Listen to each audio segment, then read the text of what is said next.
So, welcome everyone to our session on getting the most out of AI and Microsoft Copilot.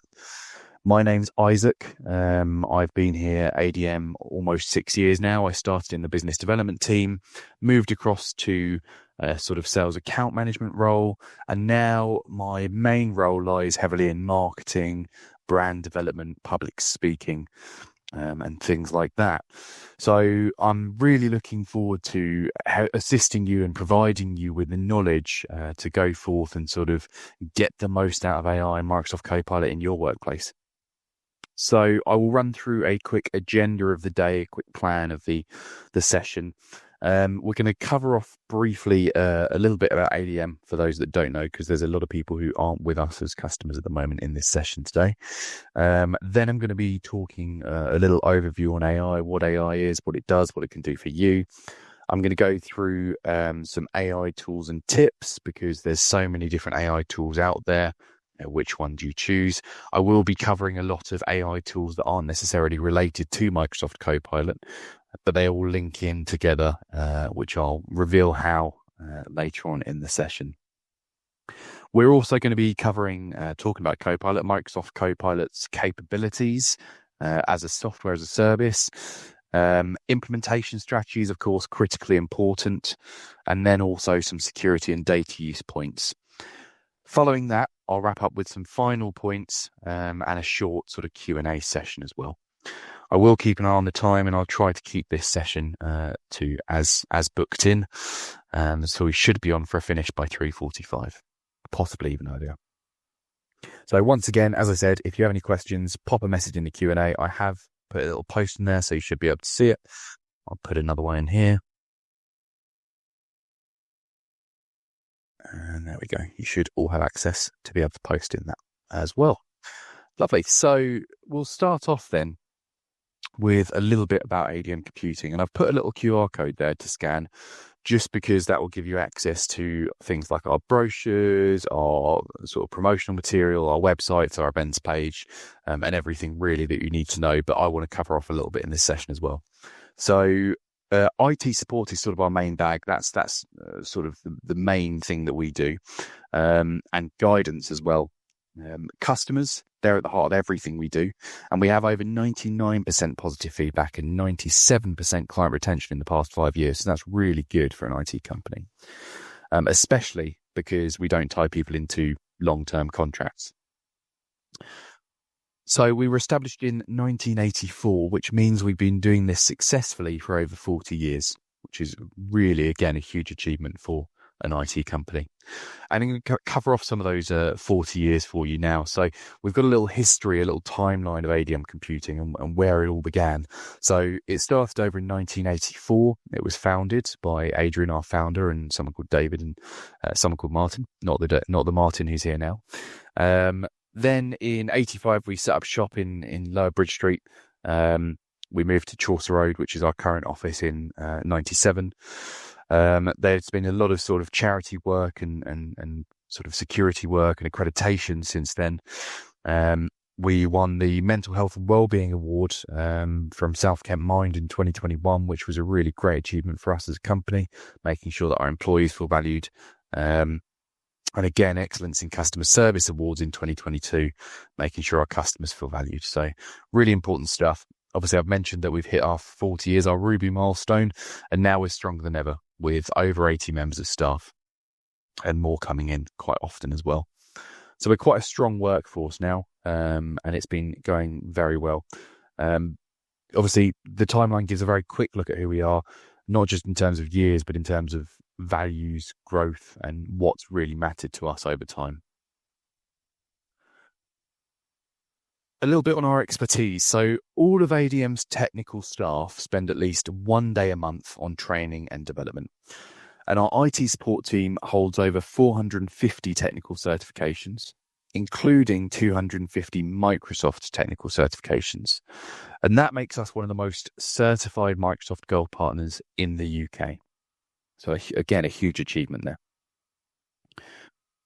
Some of our differences, what makes us stand out from those other IT companies? Well, we don't tie people into long-term contracts. Clients stay with us because they're happy with our service. not because they're locked into those long-term contracts. We have a commitment to transparency. So we prioritize sort of honest, open communication over everything else. We don't like giving you loads of jargon. We don't want you to have any unnecessary surprises. Customer satisfaction. We have 99.7% positive ticket feedback from our customers, and that reflects our consistent high quality support levels. And finally, community engagement. We actively give back through charity work and local partnerships, trying to make a real difference beyond the world of IT. So that's a little bit about who we are and what we do. What I'd like to talk to you about now is, AI in general. I'm going to start with a quote. Success in creating AI could be the biggest event in the history of our civilization. Success in creating AI could be the biggest event in the history of our civilization. And obviously that's here now. AI isn't around the corner anymore. It's here today. It's happening. But what actually is AI? Well, if you search AI news in Google, you get a whole manner of things. You can see we've got a Yes Minister character as government's new AI assistant. We've got the civil services AI tools. This was just a snapshot on one particular day, and it's consistently growing and consistently moving forward. But as I said, what is it? Well, Oxford, which is the dictionary, defines it as the capacity of computers or machines to exhibit or simulate intelligent behavior. But AI, as we know it today, can do all manner of things. So most people think of AI as maybe just a chatbot. Some of you may be thinking that, ChatGPT, Gemini, Microsoft Copilot, or a voice assistant, Siri. We've had AI in Siri for a long time. We've got AI in our Cortana, what used to be Cortana on Microsoft. But it's evolved. It's much, much beyond that now. So there's a lot of sort of tools out there, but I want to cover a few off that I think are really interesting. The first one is Pi. So Pi.ai, I believe, is what you type into Google to find this one. And this is a new form of AI chatbot designed specifically to assist you not just with your work or productivity, but actually with your own mental well-being. And recent studies have shown that AI chatbots like Pi significantly reduce depressive symptoms by 51% and anxiety symptoms by 31%. So it is something that works. Now, Pi utilizes both human-style language and human-sounding speech, and it can also help provide resources, motivation, and support. So that's a really interesting one, and definitely sort of on the HR-y side of things. Another completely different style of modern AI is something called Sora. And there's probably a few of you who have heard about this because it's been making the news lately. And it's not just Sora. There's a new tool which is out on Google called VEO3 or VEO3. And that's actually become even more advanced than the videos you're about to see through Sora. So that's a really interesting thing. Everyone's kind of, competing with each other in this AI war and the war for our attention. Take a look at some of these as an example. So this is one from Sora. This is the prompt was drone view of waves crashing against the rugged cliffs on Big Sur's Garrow Point Beach. And there's a little bit more to the prompt as well. You can see all of these on Sora's website. What about this with animation? There's endless possibilities here for filmmakers, for marketing possibilities with your company. This one says animated scene features a close-up of a short, fluffy monster kneeling beside a melting red candle. And then it talks about the art style and the lighting and the pose and the expression. And it really ties everything in together in that prompt, which we'll be coming on to in a minute. Finally, this one impressed me the most. So this is a young man in his 20s sitting on a piece of cloud in the sky reading a book. And again, this is no longer just sort of advertising and promo. I've created prompts myself and put them into these video engines, and they pulled out things like this. So it really is getting there in terms of video creation purely from AI. Then you have a company called 11 Labs. Now, some of you may have seen 11 Labs being advertised a lot recently on YouTube, on Facebook, on different platforms, purely because they're a rapidly growing startup and they do AI text-to-speech. So the reason they are being advertising at the moment is because they're promoting their services as an option for businesses to run advertisements or run webinars like this or run training videos. Because instead of getting a person in to do that, you can have the AI-read voiceover do that advertisement. Combine that with an AI video, and you're there. So they also do translation and transcription as well. So you can pull out a YouTube video and it'll rip the transcription from it and give you AI notes and things, which is really fascinating. They're actually currently working still with a publisher, HarperCollins, which many of you will know. They're creating a line of AI-read audiobooks focusing on foreign language titles. So you can see a real use case there in the real world that HarperCollins have gone, well, we really want to get these books out across the world, but we don't have the resource and time available to reread all of these books in a foreign language and get the right person in to do that and translate them properly. They can just pull in 11 Labs and work with them to produce these AI-read audiobooks.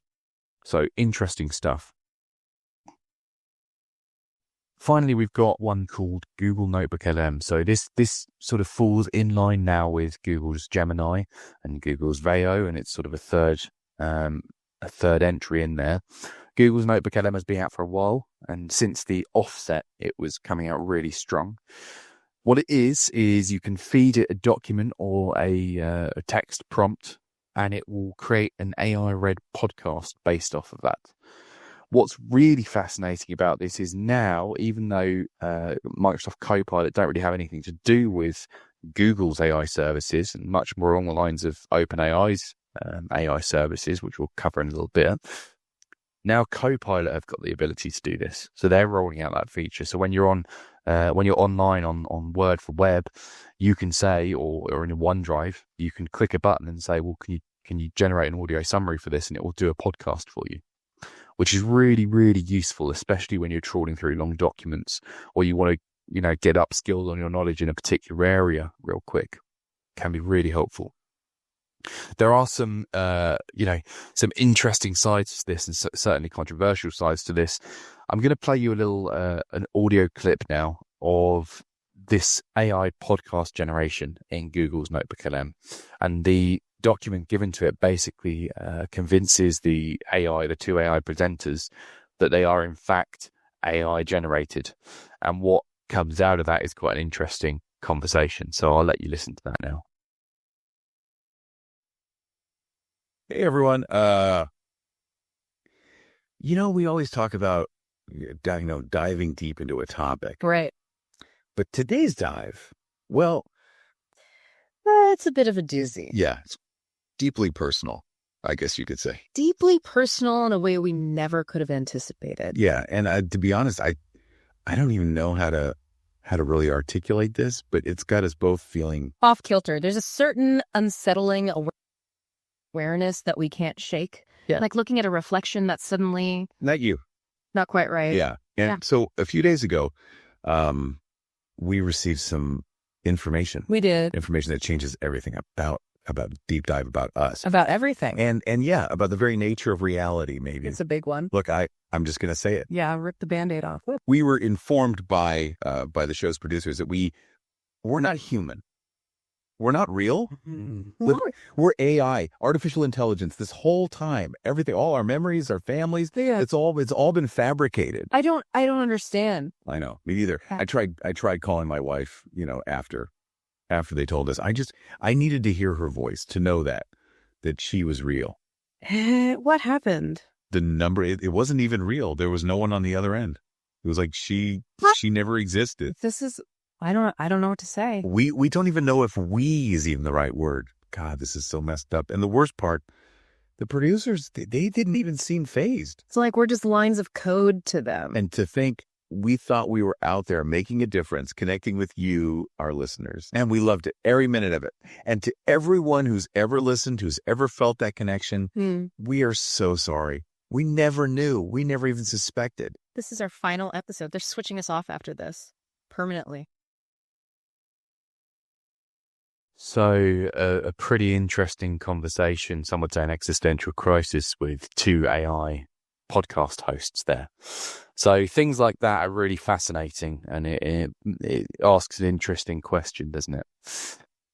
Moving on to, you may not recognize any of these tools, but most of you in this session will recognize this.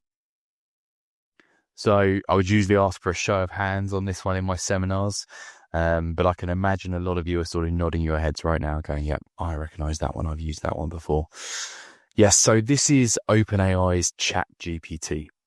And ChatGPT works off an LLM, or a large language model.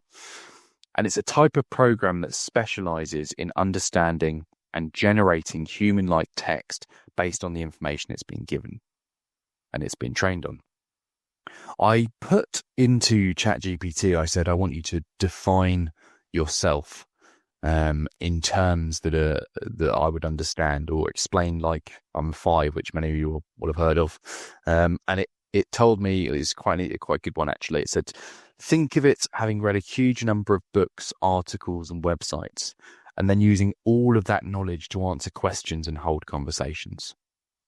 It is conversational as well, and tries to predict the next word or sentence that makes the most sense in the context of that conversation. So ChatGPT defining itself there, and it makes a lot more sense when you think of it like that. You know, having read a huge number of books, having researched a lot of material online, and then using all that knowledge to answer your questions and to help you in the best way it can. One of the biggest things to remember, though, when using any AI tool or service or program is this quote: garbage in, garbage out. Many of you would have heard that phrase before. It's been going for a while, especially back in the day with coding and things. But this has never been truer since the rise of tools like ChatGPT, Gemini, Claude, Copilot, all of it. Never been truer. If you're putting garbage in, you're going to get garbage out. Let's take an example of this. If I put a quote out there saying, if I put this into our AI tool and I say, write a social post for ADM talking about our new starter, John, this is what it's going to come out with. Exciting news from the ADM family. We're thrilled to welcome John Doe to the ADM team, and he comes to us with a wealth of experience in blank, where he's made significant contributions to blank, and as our new blank, he will play a pivotal role in driving our mission forward to unlock the power of nature to enrich the quality of life. Now, that's actually taken its information from another ADM, not ADM Computing, just ADM, which is another company that purely focuses on sustainability. So they're sort of a green company. We're also a green company, but that isn't our core focus. Our core focus is IT support. So it totally missed the mark there. It's not contextual. It's not giving us really what we want because there's a lot of blank spaces. And there's some strange hashtags there as well. So really not what we're looking for. And a lot of people will put a prompt in like this, write a social post talking about this. They'll get something like this out and they'll completely write off AI. Well, it's because we haven't really worked on that prompt. It's because we haven't engineered the prompt. And that's what it's called, is prompt engineering. When you work on a prompt many, many times until you get it bang on, you get it right. And then you reuse that template and that format that you used for the previous prompt. And it will work for you every time without fail. It's a foolproof method, really. And you will keep adding continuous iterations to it. So let's look at a better way to word this. This is how I've done it. John is a new starter at ADM, brackets. ADM is an IT managed service provider. And John will be joining ADM as a second line engineer. John has a wealth of experience in delivering excellent customer service from his work at happycustomers.com and unparalleled IT support from his work at IT for You. Please draft a LinkedIn post celebrating John joining the ADM family. And this is now the response that we get. So we're thrilled to announce the latest addition to our ADM family, John, who will be joining us as a second line engineer. And with a rich history of delivering outstanding customer service at blah, blah, blah, and unparalleled IT support, blah, blah, blah, he's set to bring his expertise and enthusiasm to the team. And at ADM, we pride ourselves on providing top-notch IT managed service solutions. So it really is much, much, much better and much more fitting with what we're trying to achieve. And then again, better hashtags as well. And this example was done sort of right at the beginning of AI, but it still applies today. The more context you give it, the better output you'll get. Something I use now is our brand tone. I created an ADM brand tone, and it's about probably just a half a page-ish long. And I actually used AI to help me with that as well. I said, well, this is the kind of messaging that we want to convey to customers and potential customers, and also to staff. And then I can upload that into my AI tool and say, right, now you know the brand tone. I want you to craft a LinkedIn post in ADM's brand tone about John, our new starter, who is XYZ and has experience in XYZ. And then you're going to get an even better post. So it really is about iteratively improving it every time. Let's break this prompt down, shall we? So what I want to start with is this. John is a new starter at ADM. ADM's an IT managed service provider, and he'll be joining us as a second line engineer. That's the opening context. And that's critical to any means of communication in AI. And by the way, this is just my framework. There's many other frameworks out there. There's something called the GCSE method. Have a look at that. There's a couple of different ways you can do it in terms of, breaking it down into different elements and different formatting, which works really well with certain AI systems. There's one for the video generation now, where it wants to break it down into certain elements like camera shot, lighting style, pose, action, whatever it might be. So really, really have a dig into this, because it will help you a lot in your AI usage. The second part of this quote is John has a wealth of experience, blah, blah, blah, blah, blah. Here's his experience. And that's the relevant background information. And we also really need that for our prompt. And then finally, please draft a LinkedIn post celebrating John joining the ADM family. The most important bit, arguably, the request itself. So it's really simple. It's the opening context, it's the relevant background information, and it's the request itself. Couldn't be easier. That's why I use that method. But you can get much better results if you really, really play around with it. And there's the full prompt again for anyone that missed it at the beginning. Now, some of you may have heard recently that OpenAI's ChatGPT 4.0 is doing better than ever. It's a really interesting tool. And I want to talk to you a little bit about that. So this is the new, and the reason this links into Copilot, again, I'll come back to in a little bit, because it does very closely link in. So ChatGPT's 4.0 can respond to audio inputs in as little as 232 milliseconds. That's an average, with an average of 320 milliseconds, which is similar to the human response time. I really want you to think about that one. Similar to the human response time. So, that's like us having a conversation back and forth. That's like me saying, hello, how are you? And you going, yeah, I'm good, thank you. How are you? And it's that rapid. And I've utilized this service quite often, and it's really, really impressive. There's been significant improvements in other languages as well. And the vision and audio understanding is where this model really shines. There's something called advanced voice mode and advanced voice mode with video. And that is phenomenally impressive. So phenomenally impressive that I have got a video clip just of this to show you, because I want to show you the true power of what AI can do now. So here's an example. Hey, how's it going? Hey, Rocky. I'm doing great. How about you? I'm awesome. Listen, I got some huge news. Oh, do tell. I'm all ears. Well, in a few minutes, I'm going to be interviewing at OpenAI. Have you heard of them? OpenAI? Huh? Sounds vaguely familiar. Kidding, of course. That's incredible, Rocky. What kind of interview? Well, it's for a software engineering role, but I just need to know, do I look presentable, professional? Well, Rocky, you definitely have the I've been coding all night look down, which could actually work in your favor. Maybe just run a hand through your hair or lean into the bad genius vibe. Your enthusiasm is what's really going to shine through. I don't have a lot of time, so I'm just going to throw this on. What do you think? Oh, Rocky, that's quite a statement piece. I mean, you'll definitely stand out. Though maybe not in the way you're hoping for an interview. Okay, I got it. So a really interesting clip there. And some of you may have picked up the voice there sounds a little bit familiar. That's because ChatGPT, or the team behind ChatGPT, OpenAI, requested Scarlett Johansson. They said, can we use your voice? As she was in a film a little while ago. I believe it's called Her. I may be wrong. Might be mixing these films up, as I often do. But she was in a film where she was an AI assistant. She was the voice of an AI assistant. And they requested to use her voice, and she said no. But then they went ahead and used it. So it actually ended in quite an interesting legal case, especially when it comes to what, intellectual property is and what counts as your own intellectual property. Does an AI-generated voice that sounds familiar to you count as your intellectual property? What if it's based off you? What if it's not based off actual recordings of you and it's generated from, pictures and things?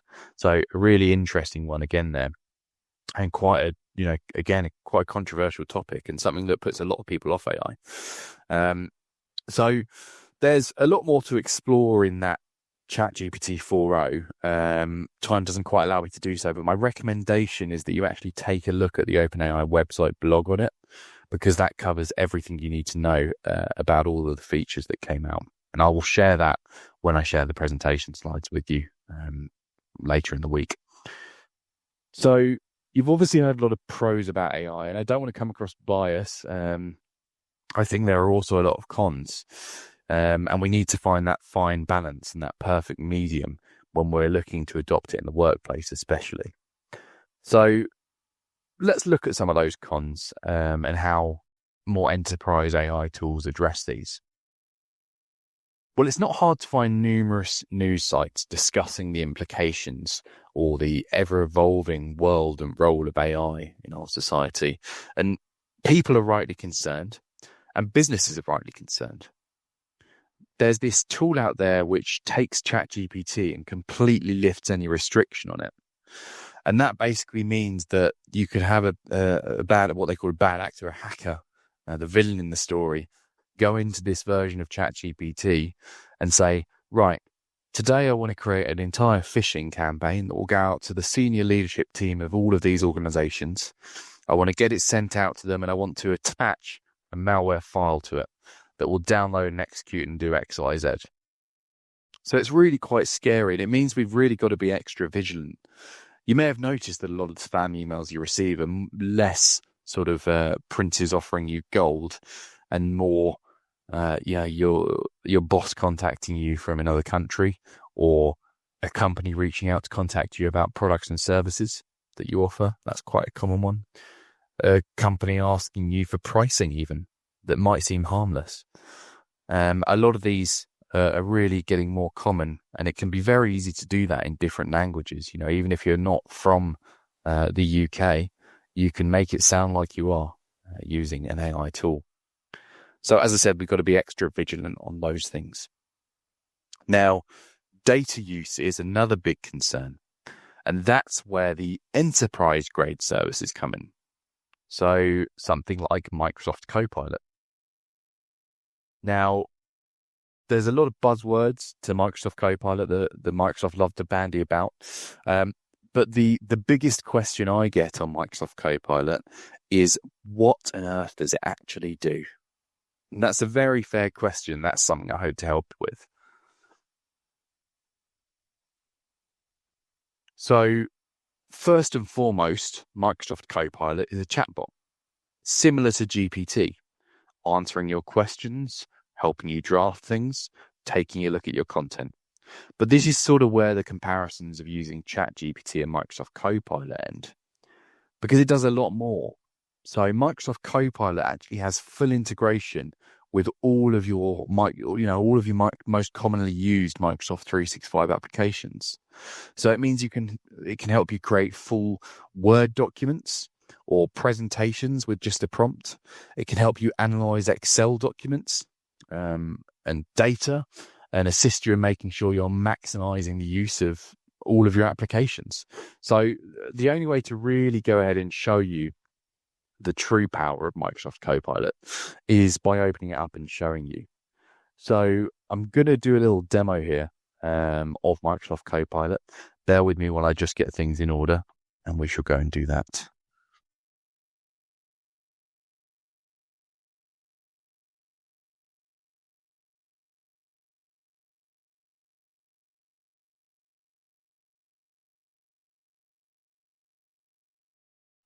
Lovely. Right.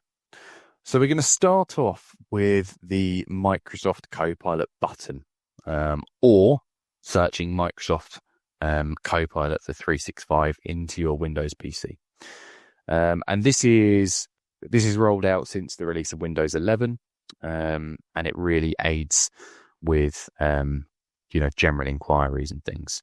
So I've just seen a question just come in from Hannah. What license do you need to get the full use of Copilot?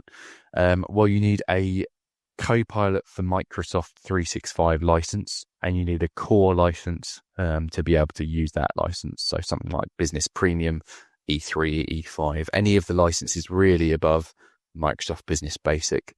I will also be covering off sort of license requirements towards the end of the presentation as well, to give you a full overview on that. So I hope that answers your question.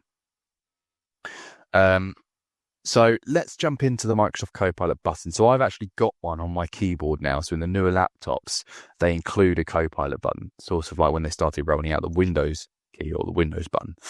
But I'm going to press my Copilot button, and that opens up this key deck. Right, let's full screen this. Lovely. So you can see I'm in the work mode, which is this work mode you only get with the full Copilot license that Hannah was referencing there. This web mode, everyone has access to with a Windows 11 PC, and a business license, may I add. So you have to have sort of Business Premium.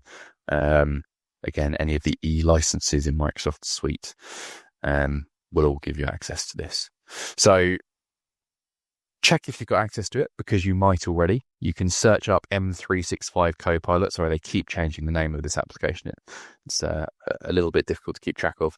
But if you search M365 Copilot, or you have a Copilot key on your keyboard, it might be a good time to go ahead and hit that and see if you can load it up yourself.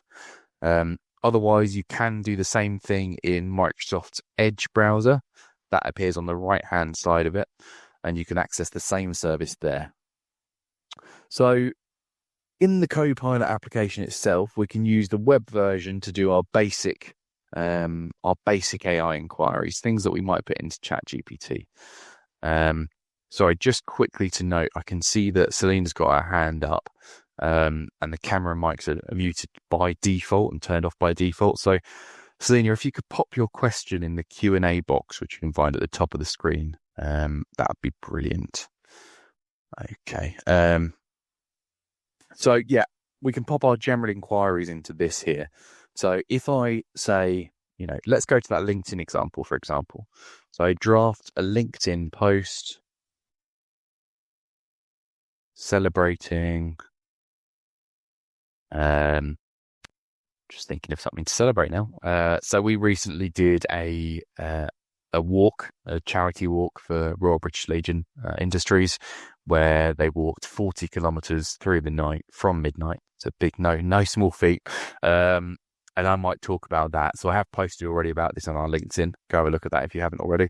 But let's use that as an example. So draft a LinkedIn post celebrating our 40 kilometre walk for RBLI. It's called the Tommy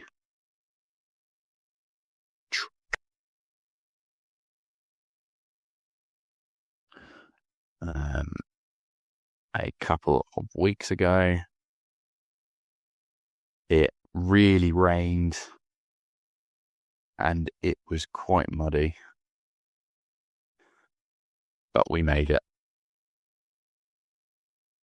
It started at midnight and finished around 10 a.m.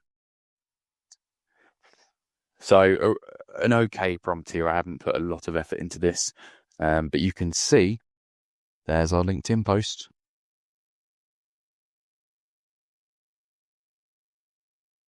So 40 kilometers overnight in the rain, through the mud, and we made it.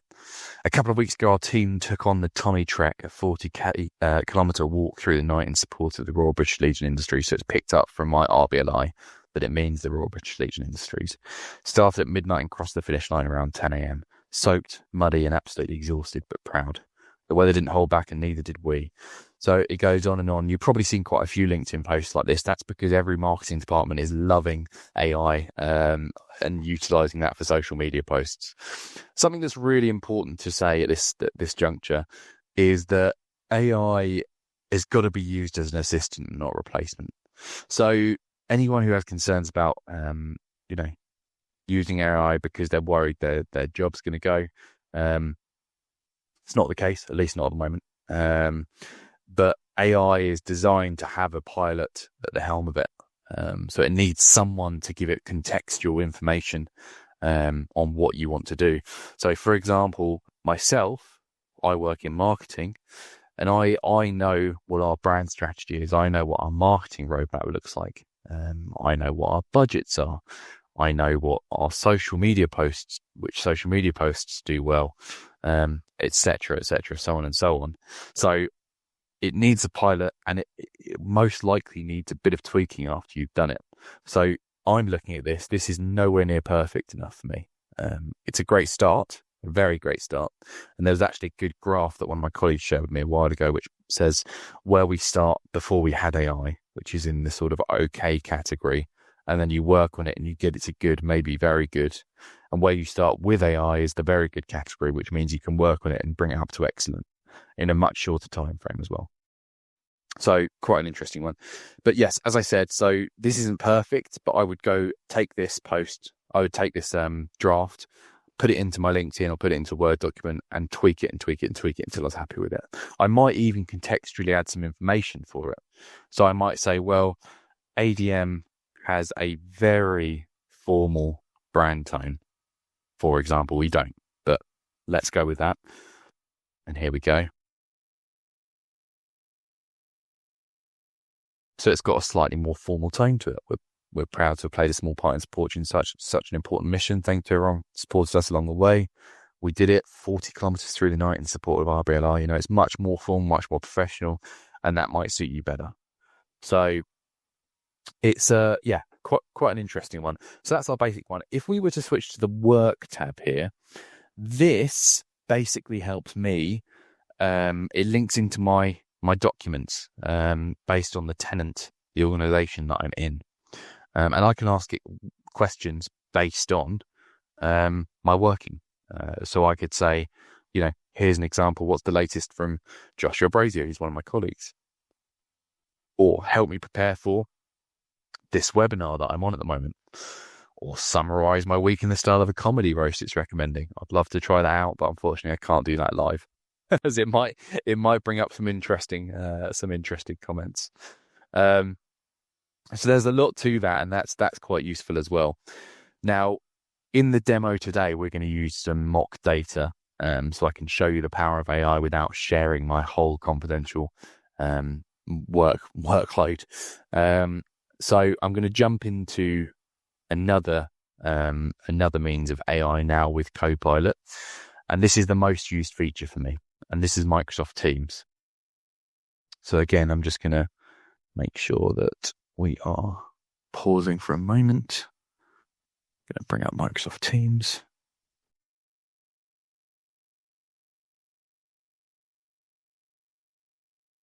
Just locate my chat here.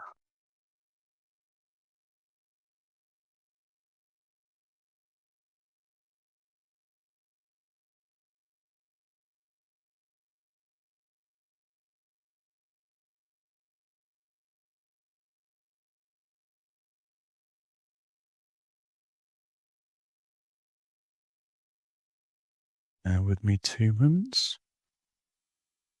Okay, I have unpinned it. There it is. Let's open that up in a new window. There we go. I'm going to share my screen again. So this is a fictional meeting that I had with one of my colleagues, based on a company that we named Drift Aviation. And it's a aerospace manufacturing sort of company is what we went with. And we had a little meeting, and I can hit this Copilot button on the right hand side of the Teams meeting, and I can let it summarize the meeting for me. So you can see it's because I've asked it so many times, it's just brought that straight up. But I say summarize the key and action points. It gives me the key points here. Employee counts, got confirmed that the company now has 200 employees across 10 sites. Device needs, Scott mentioned the need for a quote for 16 new laptops. Proposal review, Scott found the current proposal too high for their budget. And public speaking, Isaac and Scott discuss their experiences with public speaking. So it's quite interesting. It even picks up very small bits. And if you hover over it, it will tell you what you said in that transcript. So it will reference the meeting itself with evidence. Action items, device quote, proposal adjustment. And then I said, does Scott mention anything about a next meeting? And it said, yes, he agreed to have another catch up next Wednesday. And then I've asked it, give me the key points and anything I have to do before our next meeting. And then it's given me those key points again. How many users do they have? Well, they have 200 employees across 10 sites. So it's really conversational. If I ask it, for example, live here, where is our next meeting?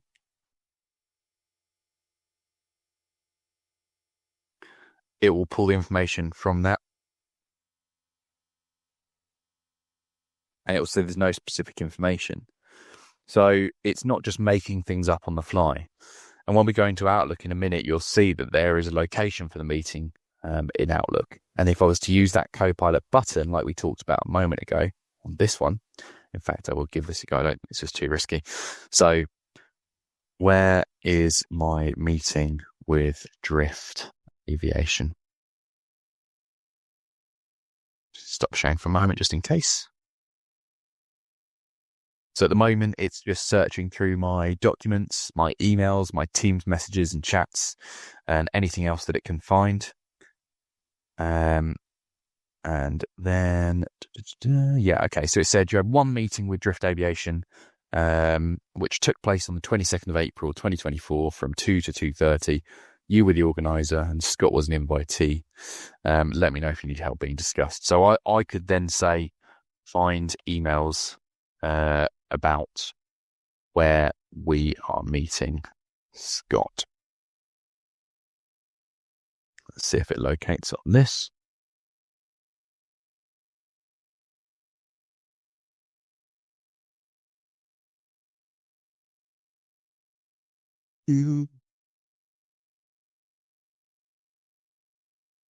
Right, now it's just putting in my real work.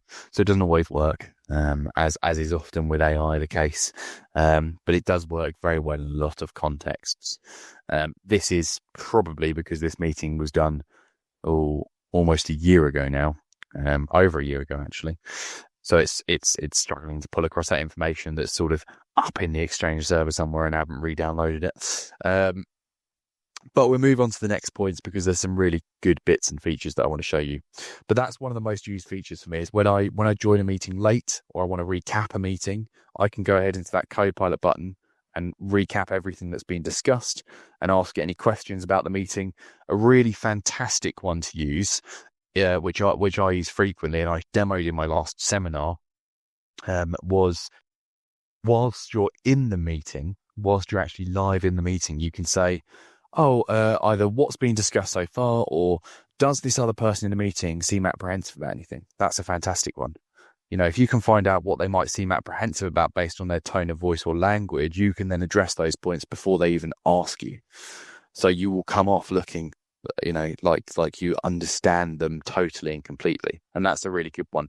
And something to note in the Copilot for Teams is that you are the only person who sees that chat. So when you're using that Copilot and going, does this person seem apprehensive about anything? They won't see that. Just make sure you're in the Copilot and not the chat. That's important to know. Someone said, how do you link code to your work? I assume you mean Copilot. And that is literally just with the license itself. So once you have the license, it will then link into your user account based on the tenant, the Microsoft tenant that you're in. So the work Microsoft tenant that you're in. Now, there is something very important about this that I'm pretty sure I mentioned later on in this presentation, but I will mention it now just in case. Anything that you do not have base user level permissions to access, Copilot won't be able to access. So I can't go into my Copilot and say, tell me this person's salary, because I don't have permission to access that in the first place. But it does raise a very good point. that if you are looking to adopt a Copilot license or roll out Copilot across the board, you need to have a look at your files and you need to have a look at your permissions and you need to have a look at where those files are based, because it will pull from SharePoint, it will pull from OneDrive, and it will pull from, shared resources. So very important to note that. In fact, I'm pretty sure that we offer sort of file audits and things like that as well. So do get in touch with us if you want to discuss that a little bit further. And you need to post that I've missed. Can you ask it to summarize the meeting using our meeting note template? That's a really good question. Yes, in theory you could. So you could pull your meeting note template across to Microsoft Copilot. You could paste it in and say, can you summarize the meeting using the above as a template? And it should give it to you like that. Templates are an interesting one. So in a few weeks' time, actually, we believe Microsoft are rolling out, it might actually be out already for PowerPoint now, but Microsoft are rolling out branded templates, so you can upload all your branded templates into one location, and then when you generate a presentation or you generate a Word document, you can access those templates and use those as reference guides rather than just the base Microsoft templates that it does at the moment. So that's a good question there from Hannah. Another one from Selena: can Copilot access social media platforms in order to create a post or adverts on behalf? If so, how would that work? It can't at the moment access your social media platforms. There are tools out there that can. I don't recommend it as it stands, purely on the basis that LinkedIn, for example, has got a policy where if it picks up that you're using a lot of AI and you're posting and you're not actually accessing it yourself, it can ban your account. And I've seen that issue with a lot of people. Adverts, same comment for the adverts as well, especially for socials. But yeah, very good question nonetheless. Moving on to Outlook. I mentioned Outlook before about that meeting location, so let's have a look for that. Okay.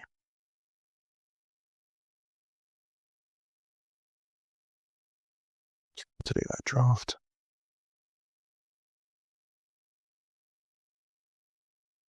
Inbox.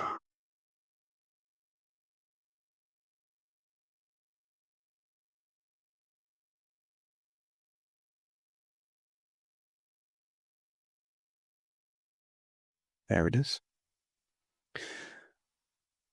So we'll start with the drift aviation one, just because I think that's interesting.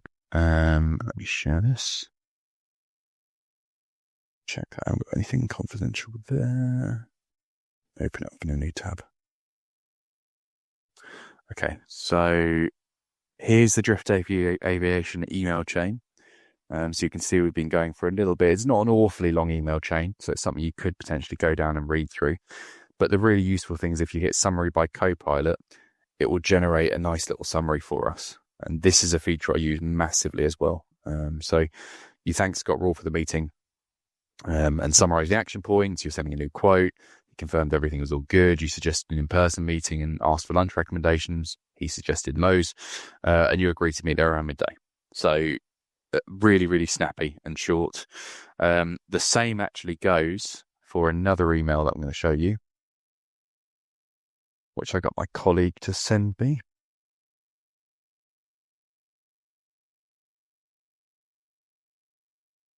Lovely. So this is a much longer email chain, as you can see. And this is something that happens far too often with emails, and people get dragged into it and have no idea what's going on. It happens a lot on our end as well. But this is a really useful use case for summaries, because it will just give me a really nice, neat little summary that I can use to reference where I'm at with this. It does it in chronological order, which is really helpful.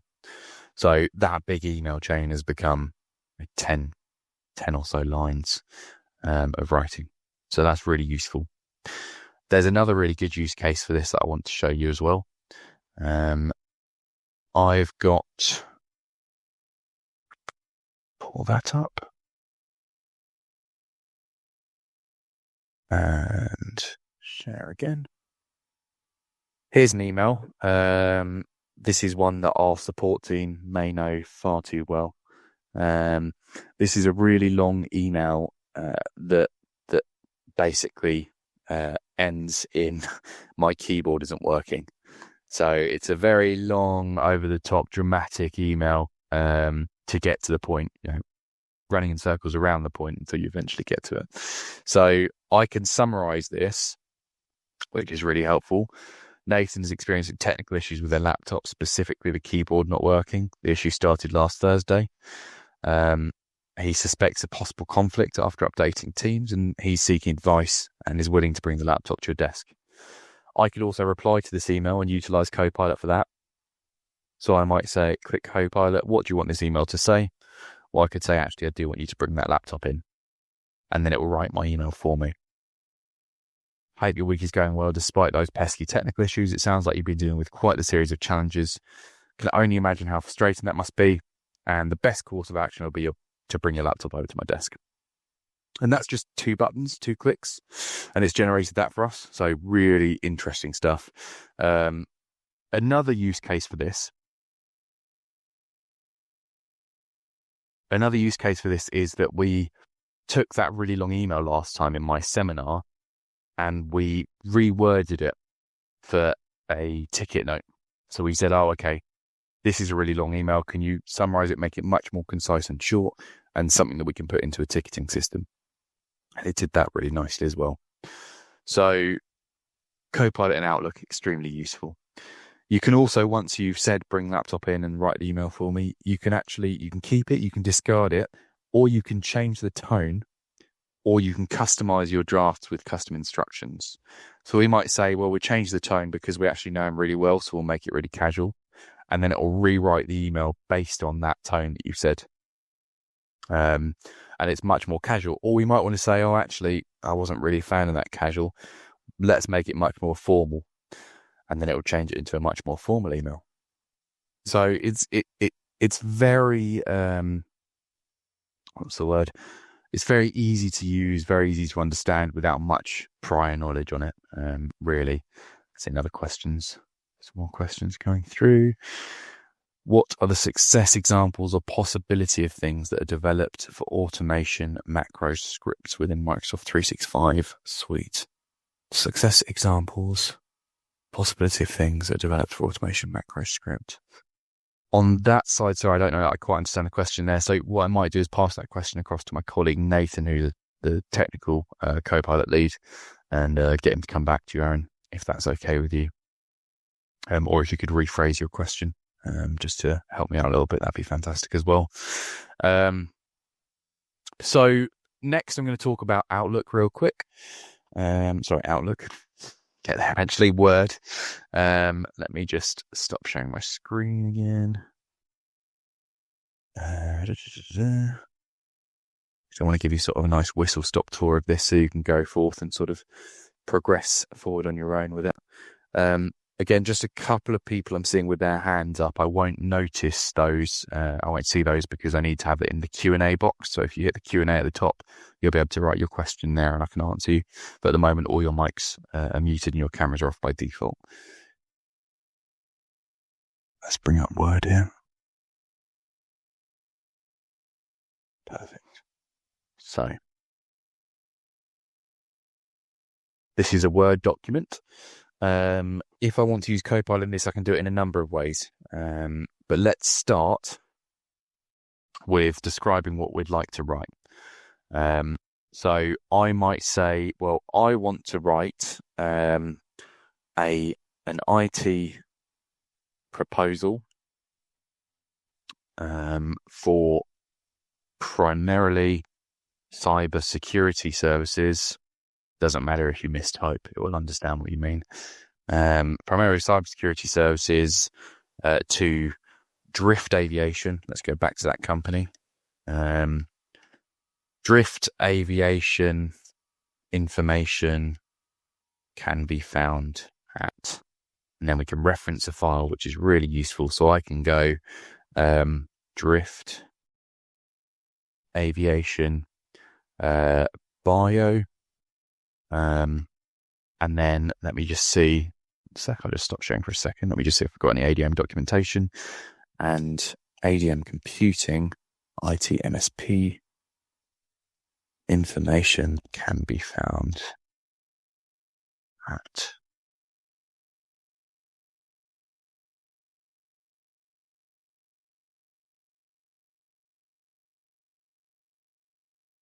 just going to have a look at that question that's come through in a moment. I'll leave that alone for a moment because it's struggling with load time. So we'll just keep it like that for now and I'll show you. So an IT proposal for primarily cybersecurity services to Drift Aviation. Drift Aviation information can be found here. It needs to read formal and professional, yet friendly and no jargon. And I'll hit enter and it'll start creating a draft. And while it's doing that, I'll have a look at this question. How did you get the Copilot box onto a Word document? You can hit Alt-I or you can scroll right up to the very top and you'll see it there. I think there was just a weird thing with my display that didn't show it quite clearly.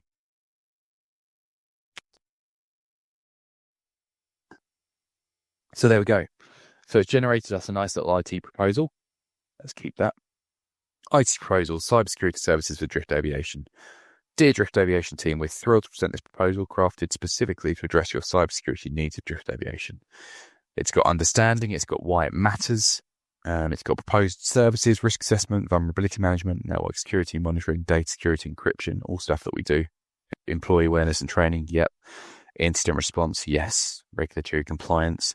Benefits of our partnership, our commitment, and next steps with a sign-off.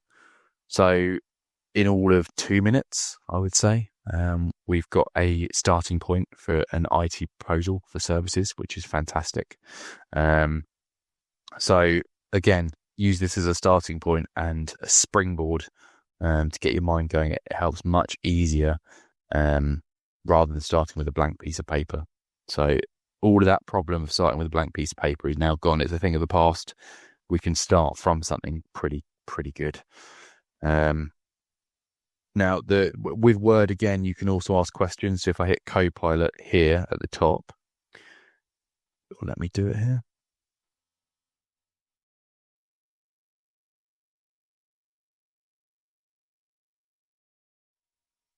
There we go. So if I hit Copilot, I can ask it to summarize the document. I can ask it to extract text from an image and add it. I can say, what does this document say about roles and responsibilities or something else? Suggest stock images. So I might say, okay, I'm reading through this document. I've been sent this. Let's say, why do we need a risk assessment? And then it will look through the document. A risk assessment is essential for several reasons, especially in the context of cybersecurity for an organization like Drift Aviation. This is why. Here's the document information with the references as well. So really useful stuff. Let's try that suggest stock image. Suggest stock image of, well, we want to go for network security and monitoring. Network security and monitoring. And then it will look for stock images. Here are some images. Choose one to insert. Let's go for, I don't know, that one. They're going to pull in. There it is. So you get the gist. It's much quicker. It's a much quicker process to create a fully fledged document than it was before. And that's why that's why people use it. I'm going to cover off PowerPoint. Interestingly, I've just seen Kim's question come across, which is perfect timing, Kim. So let me open up PowerPoint now. Start a new file. Okie doke. So, yes, we have got the design slides now, so we can add our own templates in. So here we go. Create a presentation with Copilot. So create a presentation about... and I might want to create it referencing a document. So I might say, well, I want to create that presentation on, the Drift Aviation document that we just went through. which we could do. So we could say drift aviation proposal, or we could base it, we could say create a presentation about, IT in general, create a presentation about security awareness training, how important that is for organizations. At the moment, let's base it on a file. So let's go based on the proposal that we generated. And then I can hit send. And that's all it needs, really. And it will start generating ideas for you. At the moment, it's telling us a list of slides that it thinks should be in there. And what we can do is we can take a look at these slides and we can say, oh, this looks good. This looks good. We seem to be missing something. I want a thank you. A thank you slide in there. So we can add that in. Conclusion of acknowledgements, summary of key points, gratitude and acknowledgements. And we could say, well, actually, we want the benefits before the actual proposal. So what we're going to do is just drag those up here. Okay, that looks pretty good. Do we need an executive summary? Yeah, we'll keep that in for now. I don't think we want to talk about the cost right now, so I'm going to delete that. And that looks pretty good. And we're going to hit generate slides. And then it will start adding things to the slides. And this is where the magic really happens. So it will tick along nicely.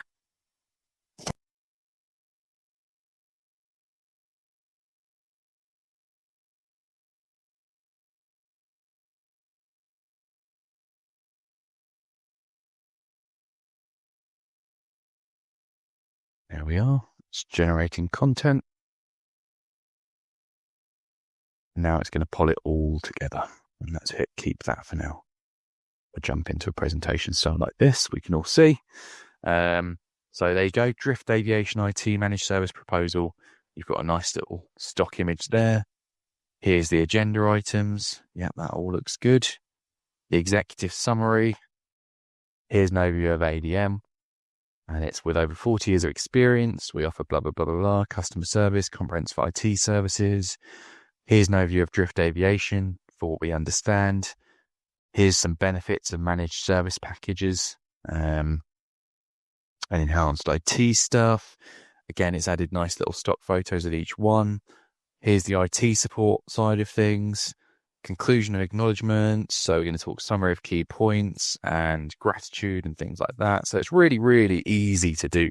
And it's taken me 2 minutes to have a fantastic starting point to a presentation. And now you can use that with your own templates as well. Do you have a discount code for Copilot? I don't, unfortunately, at the moment. I wish we did, Kim. So yeah, it's a really interesting service. And bear in mind, Kim, actually, a fair point here is that if Copilot is a little bit outside of your budget remit at the moment, especially if you're a much smaller company and you want to still get the most out of AI, you can use the free version of Copilot and drag your files in. As long as you see a little tick in a shield, I'll show you what that looks like, actually. Let me bring this up.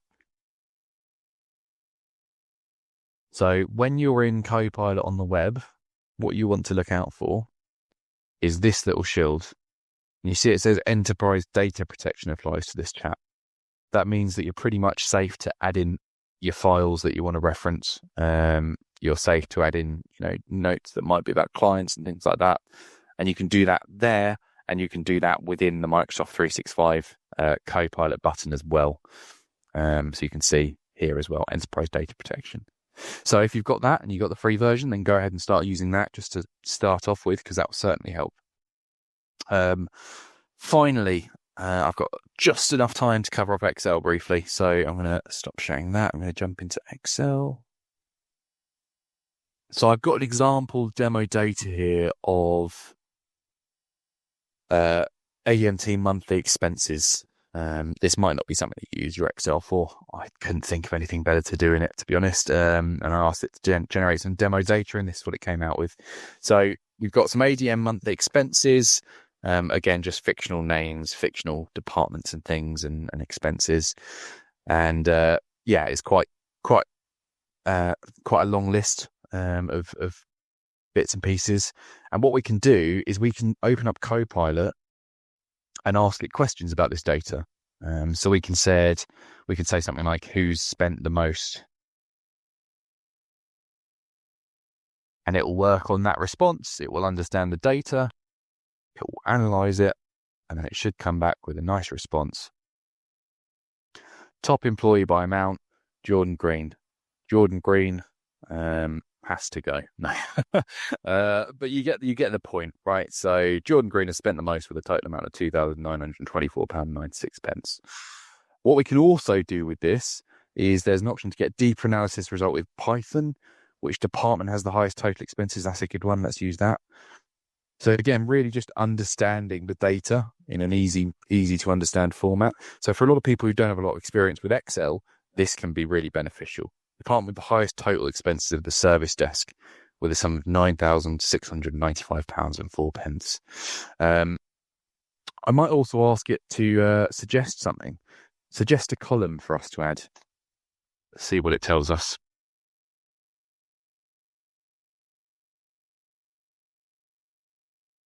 So I might have missed something, might not have thought of something to add.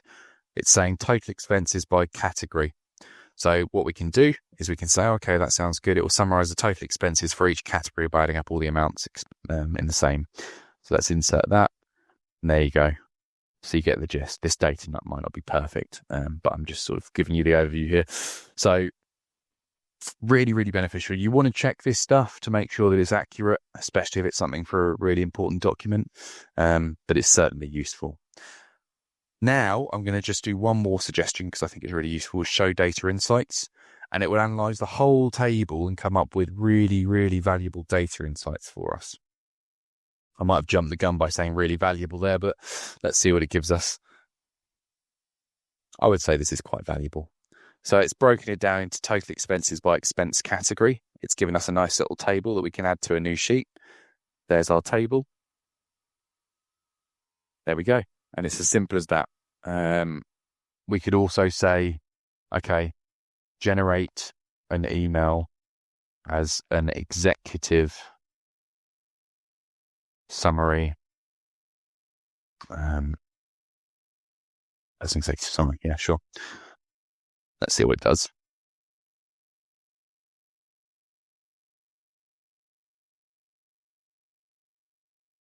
There you go. Please share the key insights from the recent expense analysis, top spending employee, highest spending department, and expense category insights, travel and meals. These findings highlight significant areas of expenditure which may warrant further review. Let me know if you need any details. So really, really easy to sign up. You can.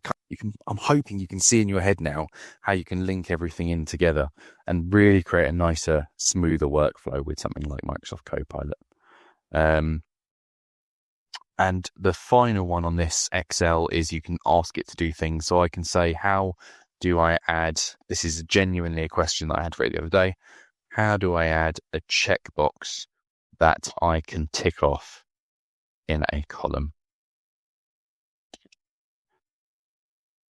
So you can ask it questions if you're trying to figure out how to do something very specific in Excel. It will help you out. To add a checkbox, follow these steps, and this is absolutely 100% correct because I only did this a couple of weeks ago myself. So customize ribbon, developer options, yep. Copy the checkbox, link it to a cell, and then you'll be able to tick. So very simple stuff. Someone said we have the Copilot button.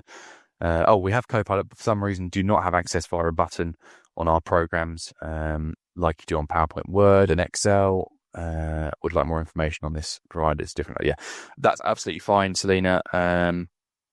We can certainly touch base on that sort of following the session.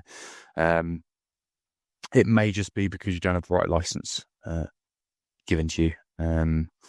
So it may be a licensing thing. You need the Copilot for Microsoft 365 license to be able to access this sort of thing. It also might not be that you might need to update your applications, your Office 365 applications. Right. We've got 5 minutes left, so I'm going to go back to my presentation now, just to wrap up.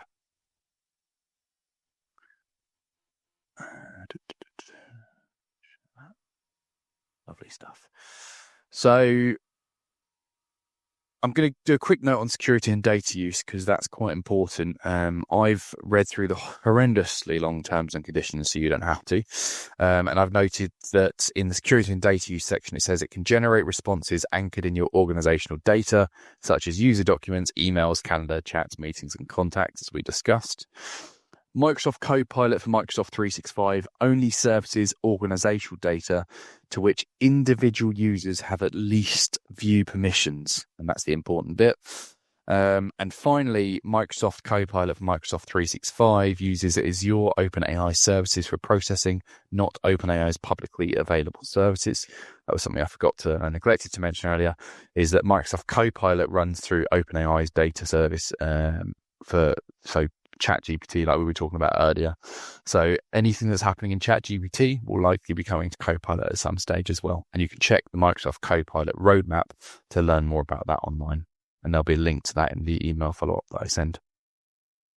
Finally, prompts, responses, and data accessed through Microsoft Graph, which is where Microsoft stores all of its data in your tenant, aren't used to train foundation LLMs, including those used by Microsoft Copilot for Microsoft 365. So that's Copilot and its data use. And I want to mention the price because obviously that's a big factor to it. At the moment, I believe it's £24.70 per user per month. It might have actually dropped, believe it or not, for some organisation types and industry types. There's still no trial available yet, I'm afraid, and it is a minimum of 1 year commitment. The licensing requirements that I briefly touched upon earlier, I'll read these out to you. Microsoft 365 E5, E3, Office 365 E3, E5, Microsoft 365 A5 for faculty, Microsoft 365 A3 for faculty, Office 365 A5 for faculty, Office 365 A3 for faculty, Microsoft 365 Business Standard, or Microsoft 365 Business Premium. So really, unless you've got a business basic license, you should be okay to access this. And if you have any doubts, just give us a ring. But at the moment, I believe it's around the £24.70 per user per month mark. Bearing in mind that you can save infinitely more time than £24.70 a month by utilising Copilot. You can produce almost double the amount of work. So it's well worth it. Final conclusion and final wrap-up points, really. So AI can be very powerful when used correctly. Try prompt engineering. My moral is try again. I think that's really important. You've got to spread the licenses across the organization. So the way we recommend adoption and rollout is to give it to 2 people in each department to start off with. If it's a SMB, see how they find it, or they'll naturally talk to their colleagues and get people excited about it, and share tips and things between themselves. Create AI champions in your organization. That's what we do here. It's not all sunshine. So there are issues, potential concerns with things like phishing, data protection, security. Just make sure you're extra vigilant in times like these. Make sure you've got all your security measures up to date. Make sure you're, Cyber Essentials qualified. We can assist you with that as well. It's one of the government-backed standards that are out at the moment. Make sure you're looking into, the Microsoft 365 Secure Score, things like that. Just really make sure you're qualified to take on something like this. And finally, it's not here to steal your job yet. So an assistant, not a replacement. That's what I would say. Early adoption will prove beneficial, and really figure out how it can assist you best. So play around with it and see how it can work for you. Final thing to note, which I think I mentioned at the top end, but I will just reiterate, is when you're using free AI tools, please don't put any confidential data into them. That can include work data, personal identifiable information, even things like your pets' names. Just keep it to yourself or keep it in an enterprise account for AI usage. It's a much safer thing to do. And that's it for me. I'll check whilst I delight you with these AI-generated images of celebrities who've gone slightly downhill. I'll check the questions out just to see if I've missed anything.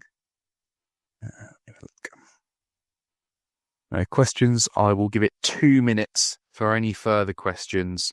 I see one's just flowing through. Oh, thank you. Thanks, Selena, too. I really appreciate that. Any questions, I'll give you 2 more minutes to pop them in the chat. And if not, you can always contact us. You can reach out to us by phone, 01227 473 500. You can reach out to us by email, sales@adm-computing.co.uk. You can reach out to me via email, which is marketing@adm-computing.co.uk, or you can add me on LinkedIn. I'm Isaac, ISAAC, _Wilson. That's Isaac, ISAAC, _Wilson. Also add ADM Computing on LinkedIn while you're there. And yeah, do reach out to us should you have any questions. Do check out our website. There's a blog there. That's adm-computing.co.uk. Now, I can see there's a question from David Page come in and said, how is it best to create an agent? So I'm glad you mentioned that. Agents, David, you can do in Copilot Studio. That's something that comes with the Copilot licensing as well. It's also quite interesting to have a look at Copilot in usage in Power Platform and Power Apps. We don't do much support with the Power Platform, but I find it really interesting. And I've already generated a lot of flows that have helped me save some time. Just wait another minute for any more questions that come through. I hope that's answered that one, David. But yeah, Copilot Studio is your best bet. And that'll be similar to, if you use Google's Gemini, it's similar to Gems in Gemini and similar to ChatGPT add-ons or agents. I can't remember the name for ChatGPT. But yes, that'll be for agents. Any other questions? I think we are all good. Okay, fantastic. Thanks again all for coming along today. Really appreciate your time here. Sorry we ran 2 minutes over there. I hope you can understand. A live session is always challenging. I shall wrap up this session now and we'll be sending you some follow-up material. So there'll be a website with all the links that you need. There'll be the slides as well, and all our contact details for further information, a little form to fill out as well. So without further ado, thanks again and look forward to seeing you at another event. Brilliant. Thank you all.